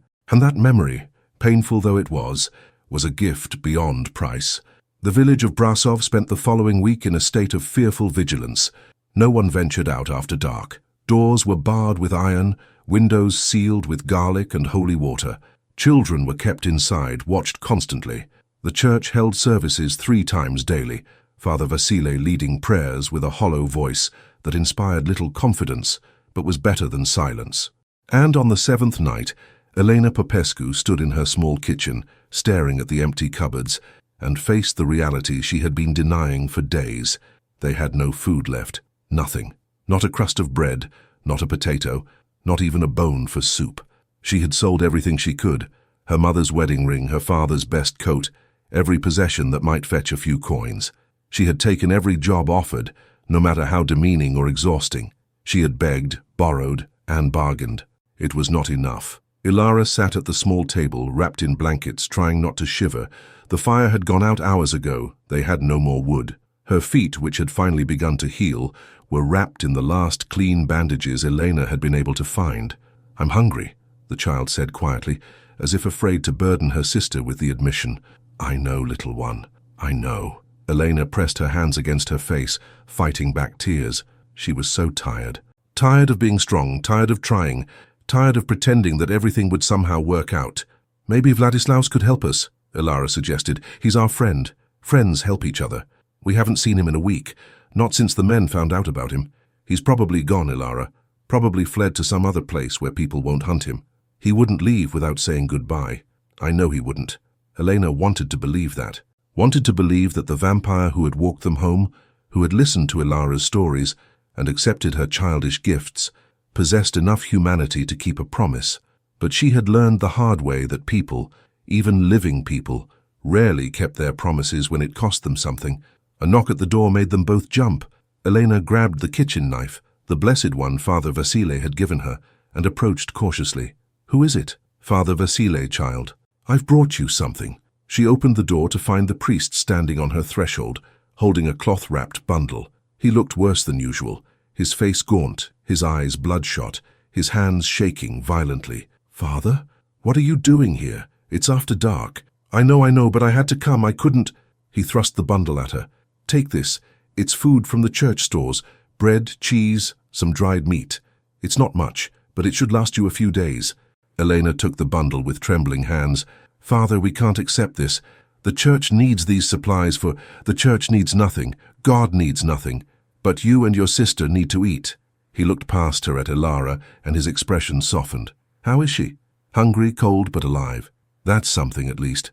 Vasile hesitated, then, "Elena, I need to ask you something. About the Count. About Dracula." Elena stiffened. "What about him? Did he ever threaten you? Try to harm you or your sister? Did he ever ask you to invite him into your home?" "No, never. He was..." She struggled to find the words. "He was kind, Father. Strange and frightening to look at, yes, but kind. He walked us home to keep us safe. He listened to Ilara talk about our mother. He accepted her gift, the cross she made, and he thanked her for it. He didn't act like a monster. He acted like someone very lonely and very sad." Vasile closed his eyes. "That's what I feared. Feared. Why would kindness be something to fear? Because it complicates everything. Because it means he's not the mindless evil that the church teaches. Because it means I have to decide what to do about him, and I don't know anymore. I don't know what's right or wrong. I don't know what God wants. I don't know anything." The priest's voice cracked on the last word. Elena, moved by pity, reached out and touched his arm. "Father, are you all right?" "No, I am very far from all right, but that is my burden, not yours." He straightened, visibly pulling himself together. "Keep your doors locked. Keep your sister safe. And if you see the Count again, tell him I need to speak with him. Tell him to come to the church. Tell him I promise safe conduct on my word as a priest." "Why would you want to speak with him?" "Because I need answers. And I think, perhaps, he needs absolution. Whether I can give it." Vasile shook his head. "That remains to be seen." He turned to leave, then paused. "Elena, your sister's faith, her innocence, her ability to see good in dark places, protect that. The world destroys such things quickly enough on its own. Don't let it happen any faster than it must." Then he was gone, disappearing into the night, leaving Elena holding the food and wondering what strange madness had gripped their village priest. Dracula knew he was dying. Not the true death, not the final destruction that came with stake or sunlight or beheading, but dying nonetheless, slowly starving as he refused to feed, as he denied the hunger that clawed at him constantly. He had not left his castle in 7 days, had not fed in 10. The beast inside him raged, demanding blood, promising that just one feeding, one small animal, would ease the pain. But Dracula refused. Because if he fed, if he gave in to the hunger, he would prove that he was exactly what the village believed him to be, a monster controlled by appetite, incapable of rising above his base nature. For Ilara's sake, for the memory of her trust, her friendship, her gift, he would prove he was more, even if it killed him. He lay now on the floor of the great hall, too weak to even reach his throne. The cross she had given him rested on his chest, and he could feel it like a weight, like an anchor trying to hold him to some semblance of humanity. "I am sorry," he whispered to the empty air. "Sorry for all of it. The deaths, the suffering, the plague, the terror. If I could undo it all, I would. If I could trade my existence for even one of the lives I've taken, I would do it gladly." The castle, always responsive to his moods, seemed to grow colder, darker. Somewhere deep in the foundations, his tomb awaited, the place where he should retreat when dawn came, to sleep the death sleep and wake at dusk to hunt again. But Dracula found he had no desire to wake, no desire to continue this cursed existence. What was immortality worth if it meant eternal loneliness? What was power if it could not protect the innocent? What was survival if it required the constant consumption of life? He had been wrong about everything. Power was not salvation from death, it was damnation. Immortality was not a gift, it was a curse, and the strength to destroy kingdoms meant nothing if he could not control the beast within. "Let me die," he prayed to a god he had long since forsaken. "Let me finally die and face whatever judgment awaits. I deserve damnation. I deserve worse than damnation. But let it end, please. Let it finally end." A sound reached him. Footsteps in the castle halls. Light, hesitant footsteps that did not belong to any creature of darkness. Impossible. No one could enter the castle without his permission. No mortal could cross the threshold uninvited. It was one of the laws that bound his kind, one of the few protections that kept vampires from overrunning the living world. Unless... "Vladislaus?" A small voice echoed through the corridors. "Are you here? "It's me, Ilara. I came to see you." Dracula tried to rise and failed. He was too weak, too depleted. The hunger had consumed too much of his strength. He could barely lift his head. "Ilara," he called out, his voice a rasping whisper. "You should not be here. It is not safe. I'm not afraid." Her footsteps grew closer, and then she was there, standing in the doorway of the great hall, holding a lantern high. Her eyes widened when she saw him collapsed on the floor. "Vladislaus, what's wrong? Are you hurt?" She ran to him, setting down the lantern and kneeling at his side. Her small hands touched his face, and he could feel the warmth of her living flesh against his death-cold skin. "How did you enter?" he asked. "I did not invite you in. The door was open. I just walked in. Why are you on the floor? Why do you look so sick?"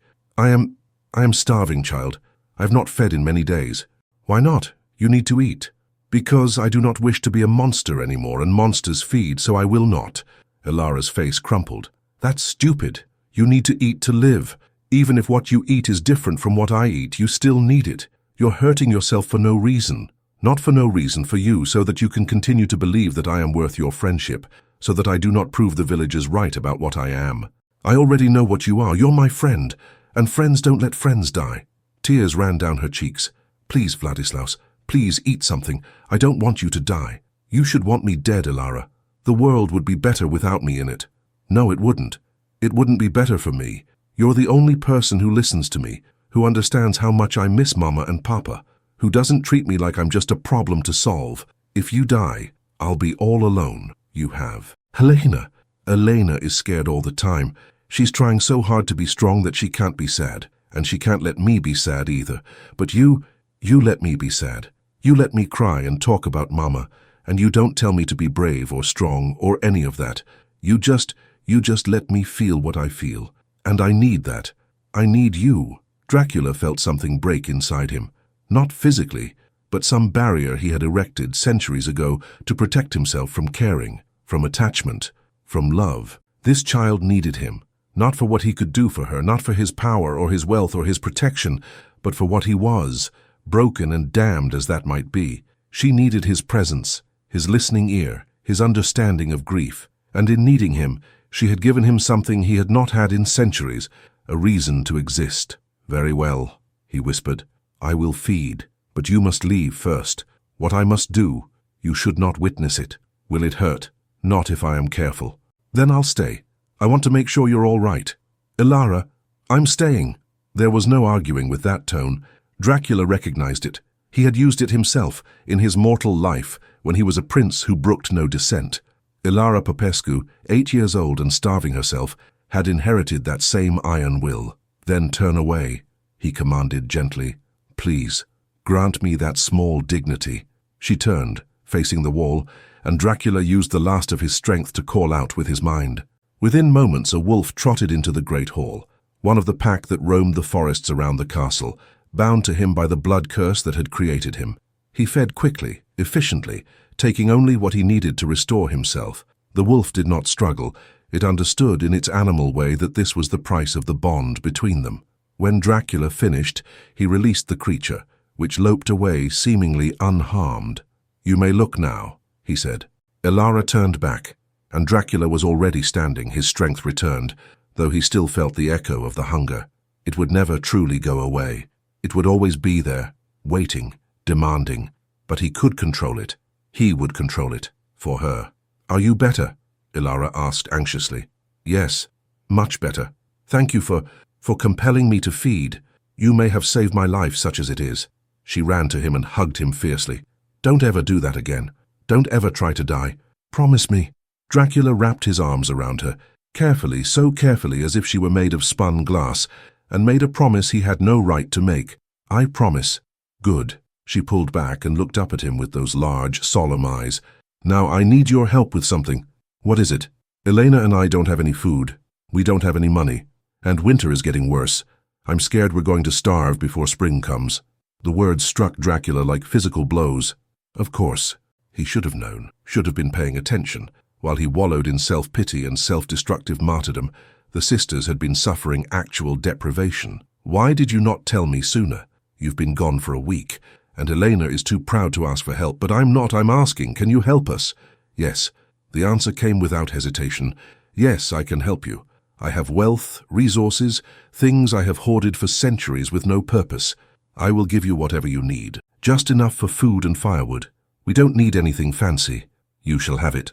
Dracula's mind was already racing, planning. He could not simply deliver gold to their doorstep. It would raise questions, create suspicion. But there were ways. Anonymous donations to the church, with instructions that the Popescu sisters were to be helped. Arrangements with merchants, paid for in advance, to deliver supplies. He would ensure they survived the winter, and the next winter, and every winter after, for as long as they lived. It was a small thing, really. He had destroyed so many lives. Ensuring the survival of two hardly balanced the scales, but it was something, and something was better than nothing. "There's something else," Ilara said. "Father Vasile wants to talk to you. He sent a message. He promises safe conduct if you come to the church." Dracula stiffened. "The church? He wants me to enter the church. He said he needs to speak with you. He said he thinks you need absolution." Absolution? The forgiveness of sins, the formal pardon granted by a priest to the penitent, the sacrament that washed away guilt and restored one to grace. Could such a thing even apply to a vampire? Could the undead receive the sacraments? Could damnation be reversed by a few words spoken by a broken priest? "Tell Father Vasile I will come tomorrow night, but I make no promises. If he attempts to destroy me, I will defend myself." "He won't. I know he won't. He's sad like you are. I think you both need each other." Out of the mouths of babes, Dracula thought again. This child saw connections, patterns, needs that adults in their hardened wisdom overlooked. "How did you get here, Ilara? Does Elena know where you are?" The child had the grace to look sheepish. "She's working at the mill tonight. Extra shift. I may have snuck out while she was gone. She will be frantic when she discovers you missing. I left her a note." "But you're right. I should get home before she finds it." Ilara picked up her lantern. "Will you walk me back?" "Of course." They left the castle together, the vampire and the child, and walked through the winter forest under a waning moon. Dracula marveled at the strangeness of it, that he who had once led armies, who had impaled enemies by the thousands, who had become the ultimate predator, now found his greatest purpose in protecting one small, innocent life. When they reached the village, he stopped at the forest's edge, as always. Ilara turned to face him. "Thank you for not dying," she said seriously, "and thank you for helping us, and thank you for being my friend, even when it's hard." "It is not hard, little one. It is the easiest thing I have done in centuries." She smiled and ran toward her house. Dracula watched until she was safely inside, then turned to leave, and found Father Vasile standing in the shadows, watching him. "She trusts you," the priest said quietly. "Against all reason, against all sense, she trusts you completely. I know. I do not deserve it. No, you don't. But perhaps that's precisely why she offers it." Vasile stepped into the moonlight, and Dracula saw the ruin that the priest had become. "Will you come to the church tomorrow night? Will you let me hear your confession? What would be the point? I'm damned. No absolution can change that." "Maybe not. Or maybe damnation is more fluid than we think. Maybe even the condemned can find grace if they seek it sincerely. You do not believe that. I can hear it in your voice. You have lost your faith. I have, but I'm trying to find it again, and I think, strangely enough, that you might help me with that. I am an odd choice for a spiritual guide. Perhaps that's what makes you the right choice." Vasily smiled, a bitter, broken smile. "Come to the church. Let us talk. Let us see if two lost souls can find their way together." Dracula considered refusing, considered retreating to his castle and his comfortable isolation, but Ilara's words echoed in his mind. "Father Vasile is sad like you are. I think you both need each other." "Very well," he said. "Tomorrow night. But if this is a trap—" "It's not a trap. It's a prayer, and I need all the prayers I can get." The priest turned and walked back toward the church, leaving Dracula alone in the darkness. And for the first time in longer than he could remember, the Count felt something that might have been hope. It was a fragile thing, easily crushed, likely doomed to disappointment, but it was there nonetheless. And that had to mean something. The following night, Dracula stood before St. Michael's Church and faced the threshold he had not crossed in 400 years. The building was modest, stone and timber, with a bell tower that leaned slightly to one side from age and neglect. Crucifixes adorned the heavy wooden doors, and the windows glowed with candlelight from within. It should have repelled him, should have caused him pain even to approach, but he felt nothing except a deep, bone-weary resignation. Father Vasile waited in the doorway, silhouetted against the light. He held no weapon, wore no protective garments, carried no relics. He simply stood there, waiting, a broken man offering sanctuary to a monster. "I was not certain you would come," the priest said. "I gave my word, for what little it is worth." The word of Count Dracula? Some would say it is worth nothing, others would say it was once worth everything. Vasile stepped aside. "Enter, please." Dracula hesitated. "Can I? Truly? The church is consecrated ground. I am an unholy thing. You are many things, unholy is only one of them. And I invited you. The rest, we will leave to God." Taking a breath he did not need, Dracula stepped across the threshold. Pain exploded through his body, not physical agony, but something deeper, something that burned in the place where his soul should have been. He gasped, staggered, nearly fell, but he did not burst into flames. He did not dissolve into ash. He merely stood there, trembling, while the weight of centuries of sin pressed down upon him like a mountain. "Are you all right?" Vasile asked, genuine concern in his voice. "No, but I am here." Dracula straightened, forcing himself to move deeper into the church. Each step was torment, each breath an effort. The very air seemed thick with divine judgment, with the accumulated prayers of generations of the faithful. And yet, he walked. Step by agonizing step, he walked down the aisle toward the altar where a crucifix hung, the figure of Christ gazing down with eyes that seemed to see into every dark corner of Dracula's existence. "I did not think it would hurt this much," Dracula admitted. "I thought I was beyond pain. Some pains go deeper than flesh." Vasile gestured to a pew. "Sit, please." They sat together, the vampire and the priest, in the empty church. For a long moment, neither spoke. Then Vasile withdrew a bottle from his robes. Not communion wine, Dracula noted, but common brandy. "Would you like some?" the priest offered. "I cannot drink. Normal drink. It does not sustain me. I know. But sometimes we consume things not for sustenance but for companionship, for the ritual of sharing." Vasile took a long swallow and offered the bottle again. Dracula accepted it. The liquor burned as it went down, providing no nourishment, but reminding him of what it felt like to be human, to share simple pleasures with another soul. He returned the bottle. "Why am I here, Father?" "Because I need to understand. Because the church taught me that vampires are mindless evil, animated corpses without souls, incapable of redemption." "But you," Vasile shook his head, "you speak with regret. You starved yourself rather than harm the innocent. You befriended a child and kept your promise to protect her. You weep for your dead son. Those are not the actions of something without a soul. Perhaps I am simply good at deception." "No, I don't think so. I've seen too much of you, Dracula. I've watched you from afar for weeks. You could have killed Ilara a dozen times.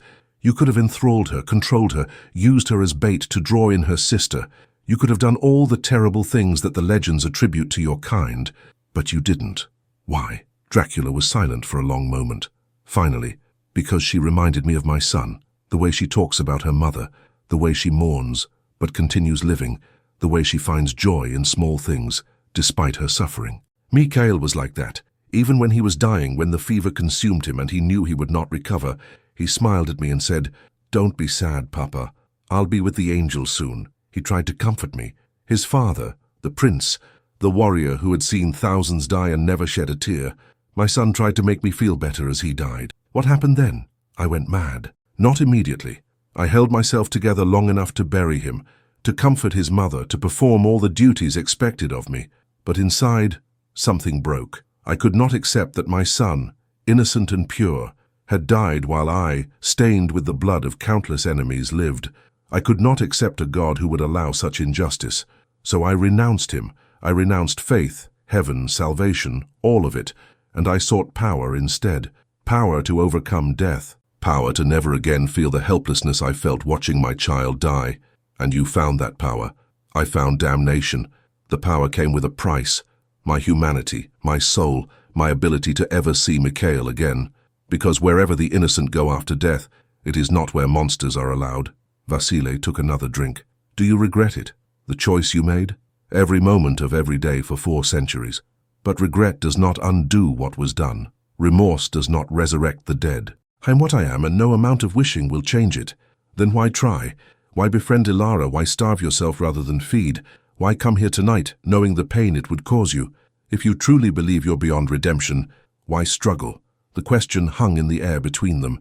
Dracula found he had no answer, or rather, he had an answer he was afraid to speak aloud. But Vasile deserved honesty. This broken priest, struggling with his own crisis of faith, deserved the truth. Because, Dracula said slowly, some small part of me, some fragment that survived centuries of damnation, still hopes.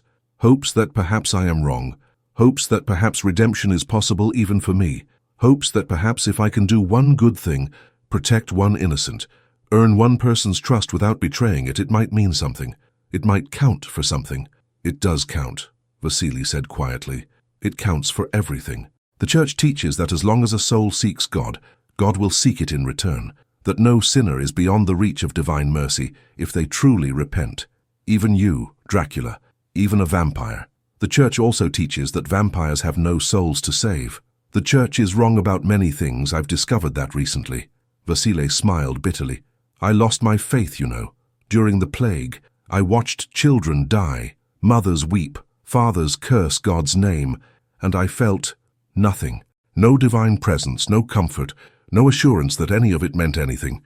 Just suffering and death and silence from heaven. I began to think that God had abandoned us. Or worse, that he had never existed at all. What changed? You did. You and Ilara. Watching you together. Seeing this impossible friendship between innocence and damnation. Witnessing the way she trusted you and the way you honored that trust. It made me think that perhaps God works in stranger ways than the Church acknowledges. Perhaps redemption is not a neat process of confession and penance. Perhaps it's messy, complicated, full of doubt and struggle. Perhaps it looks like a vampire protecting a child, or a lost priest trying to find meaning in a bottle of brandy. Dracula looked at the crucifix above the altar. Do you think he forgives me? God? Do you think absolution is possible for what I am, what I've done? I don't know. I'm not sure anyone knows, but I think if you're asking the question, if you're seeking forgiveness, if you're trying to be better than you were, then yes. Yes, I think he forgives you, not because you deserve it, but because that's what forgiveness means. Giving grace to those who don't deserve it. I have killed thousands, Father. I have brought plague and terror. I know what you've done, and it's terrible, unforgivable by any human standard. But we're not talking about human standards. We're talking about divine mercy. And if God's mercy doesn't extend to the worst of us, then what good is it? Dracula felt that strange sensation again, wetness on his cheeks, tears. He was crying again, here in this church, before this broken priest who offered him something he had not believed possible, hope of salvation. I want to confess, he heard himself say. I want to tell you everything I've done, every sin, every atrocity, every moment of cruelty and selfishness. I want to lay it all bare and see if there's anything left afterward, anything worth saving. Then confess I'm listening. And so Dracula confessed, not in the formal structure of the sacrament, but in raw, painful honesty. He spoke of his mortal sins, the wars he had waged, the enemies he had impaled, the cruelties he had inflicted in the name of justice or vengeance or simple pride. He spoke of his undead crimes, the innocence he had fed upon, the lives he had destroyed, the terror he had spread across generations. He spoke for hours until his voice grew hoarse, until the candles burned low, until the weight of his confession filled the church like incense, heavy and choking and necessary. And Father Vasile listened. He did not interrupt, he did not judge. He simply listened, bearing witness to 4 centuries of sin and suffering, taking on the burden of Dracula's guilt, as if it were his own. When Dracula finally fell silent, exhausted and empty, Vasile spoke. Do you repent of these sins? Do you sincerely wish you had not committed them? Yes. God help me, yes. Do you seek to amend your life, to sin no more and avoid the occasions of sin? I will try. I cannot promise success, but I will try. Then I grant you absolution in the name of the Father, and of the Son, and of the Holy Spirit. Your sins are forgiven. Go in peace. The words were simple, formulaic, spoken thousands of times by thousands of priests to thousands of penitents. But as Vasile spoke them, something happened. The crushing weight that had pressed on Dracula since entering the church lifted. The burning pain in his chest, in his soul, eased. He did not suddenly become human again. He did not feel the warmth of the sun or the beat of his heart. He remained what he was, a vampire, undead, cursed. But something had changed nonetheless. something fundamental and transformative and impossible to name. He felt lighter, cleaner, as if some stain he had carried for centuries had been washed away, leaving behind something that might, with time and effort and grace, become worthy of the name human again. "Thank you," he whispered. "Father, thank you." "Don't thank me, thank God. Or thank Ilara for seeing in you what I could not see in myself, that even the lost can find their way home." They sat together in comfortable silence as the night deepened. Then, from outside, came a sound that chilled them both. Shouting, screaming, the sound of many feet running. Dracula and Vasile rushed to the door and looked out to see the village in chaos. Fire burned in several places. Torches, not accidental blazes. And men with weapons ran through the streets, their faces twisted with rage and fear. "What's happening?" Vasile demanded of a man running past. "It's Mihai. He's gathered the men. Says the vampire must be destroyed tonight. Says we can't wait any longer. They're marching on the castle, but first—" The man's face went pale. "First they're going to the Popescu house. Mihai says the girl is corrupted, a thrall of the vampire. Says she must be cleansed." Dracula's blood, such as it was, ran cold. "No, no!" He transformed instantly, becoming a bat, and launched himself into the night sky. Behind him, he heard Vasile shouting, trying to rally people to reason. But Dracula did not wait. He flew with desperate speed toward the house with the red door, praying that he would not be too late. The mob had already reached the house. 20 men, maybe more, armed with axes and torches and righteous fury. Mihai stood at their head, pounding on the door. "Come out, girl, come out and face judgment for your sins." Inside, Dracula could hear Elena's voice, terrified but defiant. "Go away, leave us alone. We've done nothing wrong.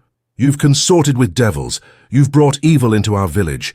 Open this door or we'll burn you out." Dracula landed behind the mob, transforming into his human shape. His voice, when he spoke, echoed with supernatural power.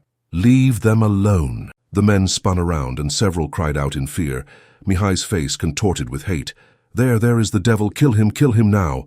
They rushed him with their weapons, and Dracula could have destroyed them all, could have torn through them like paper, ripped them apart, painted the snow red with their blood. But he did not. He had just confessed his sins. He had just received absolution. He would not add to his guilt, would not betray the grace he had been given. Instead, he simply stood there, arms spread, making no move to defend himself. "If you want to kill me, but leave the sisters alone. They are innocent. Whatever you think they've done, it is my doing, not theirs. Your quarrel is with me." "Damn right it is." Mihai swung his axe and the blade bit deep into Dracula's shoulder. The vampire staggered, but did not fight back. Another man stabbed him with a pitchfork, another struck him with a club. They descended on him like a pack of wolves, and Dracula endured it, accepting the pain as penance, as the physical manifestation of the spiritual wounds he had inflicted on so many others. "Stop! Stop it!" A small voice cut through the violence. Ilara, bursting from the house despite Elena's attempts to hold her back. "Don't hurt him, don't hurt Vladislaus." She threw herself between Dracula and the mob, her small body shielding him as best she could. "He's my friend. He's good. He's been helping us. Don't hurt him." "Get out of the way, child," Mihai snarled. "That thing has corrupted your mind." "He hasn't corrupted anything. He's been kinder to me than any of you. When Elena and I were starving, when we had no one to help us, Vladislaus was there. He walked me home when my feet were too hurt to carry me. He listened when I needed to talk about Mama. He never hurt me, never scared me, never did anything but be my friend." Tears streamed down her face. "If you kill him, you're killing the only good thing that's happened to me since Mama and Papa died." The mob hesitated, uncertainty flickering across their faces. They had come prepared to destroy a monster, not to harm a child or the creature she loved. Father Vasile arrived, breathless from running. "Put down your weapons, all of you.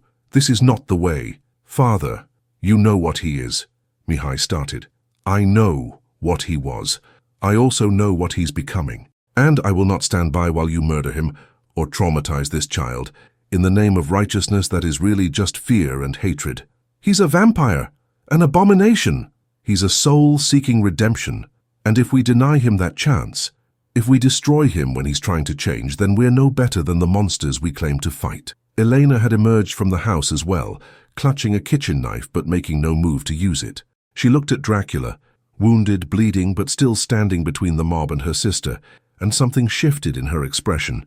"He could have killed all of you," she said quietly. Right now. He could have torn you apart, but he didn't. He's letting you hurt him because he doesn't want to hurt you. That's not a monster, that's—" Her voice caught. "That's someone trying to be good." Mihai looked around at his companions, seeing the doubt spreading like a contagion. "You're all fools. Weak, pathetic fools. Fine, I'll do it myself." He raised his axe for a killing blow aimed at Dracula's neck, but before it could fall, another figure stepped into its path. Father Vasile, positioning himself in front of Dracula, arms spread wide. "If you want to kill him, you'll have to kill me first, and I'm betting even you aren't willing to murder a priest." Mihai's face twisted with rage and frustration. For a moment it seemed he might swing anyway. Then slowly he lowered the axe. "You'll regret this," he spat. "All of you. When that thing turns on you, when it shows its true nature, remember that I tried to save you." He stalked away into the night, and gradually the rest of the mob dispersed, returning to their homes with muttered curses and backward glances. Only when they were gone did Dracula allow himself to collapse. The wounds were not fatal. Nothing short of specific methods could truly kill him, but they hurt nonetheless, and he had lost blood he could ill afford to lose. Ilara was at his side immediately, her small hands trying to staunch the bleeding. You're hurt because of me." "I am fine, little one, just tired." "You didn't fight back. Why didn't you fight back?" "Because I have spent centuries fighting. It is time I learned to do something else." He looked up at Father Vasile, still standing guard. "Thank you, Father. You did not have to do that." "Yes, I did. It's what faith demands, standing for the defenseless, even when it costs us something, especially when it costs us something." Elena knelt beside them. "Can we move him inside, help him heal?" Vasile nodded. "Yes, but we must do it quickly before the mob's courage returns." Together, they helped Dracula into the house. The vampire, the priest, and the two orphaned sisters. Elena barred the door behind them and began tearing cloth for bandages, while Ilara held Dracula's hand and whispered reassurances. "You're going to be okay. You're going to heal. You're going to stay my friend forever and ever." Dracula managed a weak smile. "Forever is a very long time, little one." "Good, because I have a lot more stories to tell you about Mama, and a lot more questions about what it was like to be a prince, and Elena makes really good soup when she has ingredients, and I want you to taste it, even if you can't really eat it." "Ilara," Elena said gently, "let him rest. He's been through enough tonight." "No," Dracula said, "let her talk. I want to hear her stories. I want to hear about her mother, and her questions, and her sister's soup. I want to hear about life, about joy, about all the things I forgot when I stopped being human." So Ilara talked, her voice filling the small house with warmth and light. And Dracula listened, letting her words wash over him like a benediction, like a promise that even in darkness, even in damnation, love could survive. Father Vasile watched them and felt something stir in his chest, something he thought he had lost forever. Faith. Not the blind certainty he had possessed before the plague, but something deeper and more resilient. Faith that God's grace could reach anywhere, could save anyone, could transform even the most unlikely souls. Outside, snow began to fall, gentle and pure, covering the blood and violence with a blanket of white. Winter would continue for months yet. There would be more hunger, more cold, more hardship. But in this house, with the red door and the unlikely family gathered within, there was warmth, there was hope. There was the beginning of something that might, with time and grace, become redemption. Spring came eventually, as it always did. The snow melted, revealing new grass and early flowers. The village of Brasov began to recover, slowly rebuilding what had been lost. The plague did not return. The wolves stopped hunting so close to human habitation. The livestock remained safe. High in Castle Dracula, the master of the fortress no longer sat alone in darkness. Ilara visited often, always with Elena's permission, always with Father Vasile's blessing. She brought her drawings, her stories, her infectious joy. And Dracula, who had forgotten how to smile, learned again. He fed carefully, taking only from animals, taking only what he needed, causing no harm. He used his wealth to help the village. Anonymous donations that kept families fed, repairs mysteriously funded, medicine appearing when needed. The villagers never knew where the help came from, but they accepted it, grateful for miracles in dark times. Father Vasile found his faith again, not the dogmatic certainty he had once possessed, but something more nuanced and compassionate. He preached of grace and redemption, of second chances, and the possibility of transformation. Some called him a heretic, others called him a saint. He did not care either way. He simply tried to be what his village needed, a shepherd who had been lost himself, and thus understood the way home. Elena grew into a strong, capable young woman who ran a successful seamstress business and cared for her sister with fierce devotion. She never forgot the night a vampire stood between them and a mob, never forgot that sometimes salvation came from unexpected places. And Ilara grew too, though she never lost her innocence, never stopped seeing the good in dark places, never stopped believing that even monsters could be saved if someone loved them enough. On a warm spring evening, 5 years after that terrible winter, Ilara walked up to Castle Dracula with a basket, no longer empty but filled with fresh bread, cheese and flowers. She was 13 now, taller and more mature, but still the same kind soul. Dracula met her at the gate as he always did. He wore dark colors still, but now they were clean and well kept. His castle had been restored, transformed from a tomb into a home. He would never be truly human again, would never walk in sunlight or taste real food or age another day. But he was more human than he had been in centuries. "I brought you dinner," Ilara announced. "Even though you can't eat it, I thought we could share it together. Elena says that's what families do." "Family?" Dracula's voice was soft. "Of course. You're family now. You, me, Elena, Father Vasile. We're all family. The weirdest family in Transylvania, probably, but family nonetheless." Dracula looked at this girl who had saved him simply by believing he was worth saving, who had given him a reason to continue existing, who had taught him that redemption was possible even for the damned. "Yes," he said, and found that the word did not hurt anymore. "Yes, we are family." They sat together in the castle's great hall, not on the throne, but at a simple table Dracula had commissioned for occasions like this. They shared bread and stories and laughter, and if Dracula's laughter was still rusty, if his smiles were still rare, they were genuine nonetheless. Outside, the sun set over the Carpathian Mountains, painting the sky in shades of gold and crimson. Dracula could not see it, could never again see it, but he could hear Ilara's description, could feel its warmth through her words, could imagine what it must be like to stand in that light without burning, and that was enough, more than enough. It was everything, because in the end, redemption was not about erasing the past or undoing what had been done. It was about choosing, day after day, to be better than you were, to honor the trust given by the innocent, to protect rather than destroy, to love rather than hate, to hope rather than despair. Count Dracula had been a monster. He had done terrible things. He carried the weight of 4 centuries of sin. But tonight, sitting with a child who called him family, sharing a meal he could not eat but treasured nonetheless, he was something else. He was a man trying to find his way home, and sometimes that was the truest form of grace.